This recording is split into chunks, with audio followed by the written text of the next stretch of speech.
Welcome to I news. This is Nidhi. ఒకే ఒక్క seat కానీ రాష్ట్ర రాజకీయాలని కుదిపేస్తోంది. అవును, మనం మాట్లాడుతున్నది జూబ్లీ హిల్స్ ఉప ఎన్నిక గురించి. ఇది కేవలం ఎన్నిక కాదు, అధికారంలో ఉన్న కాంగ్రెస్ కి రెఫరెండం. సిట్టింగ్ సీట్ ని నిలబెట్టుకోవడానికి బీఆర్ఎస్ కి ఇజ్జత్ కా సవాల్. ఇక బీజేపీకి అయితే ఇది అర్బన్ పట్టు కోసం దొరికిన అద్భుత అవకాశం. గన్ షాట్ గా గెలుపు మాదేనని కాంగ్రెస్ అంటుంటే సిట్టింగ్ స్థానం పోతుందనే భయం గులాబీ పార్టీలో ఉందని కమలం నేతలు విమర్శిస్తున్నారు. మరి బస్తీ మే సవాల్లో ఎవరు గెలుస్తారు?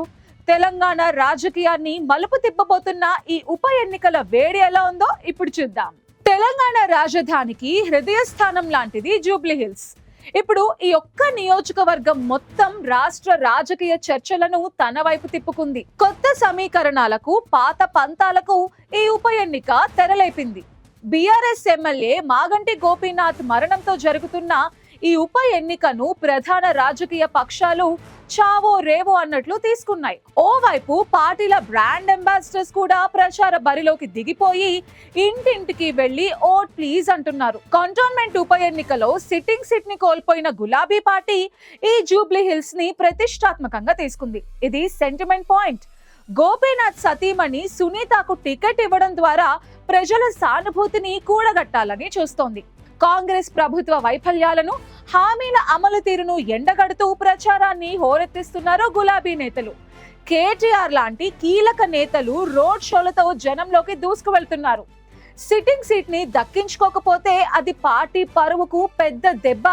అధికారంలోకి వచ్చిన తర్వాత జరుగుతున్న ఈ ఉప ఎన్నిక కాంగ్రెస్ ప్రభుత్వానికి ఒక రకంగా రెఫరెండం. బీసీ అభ్యర్థిని నిలబెట్టడం, ఎంఐఎం మద్దతు లభించడంతో కాంగ్రెస్ ధీమాగా ఉంది.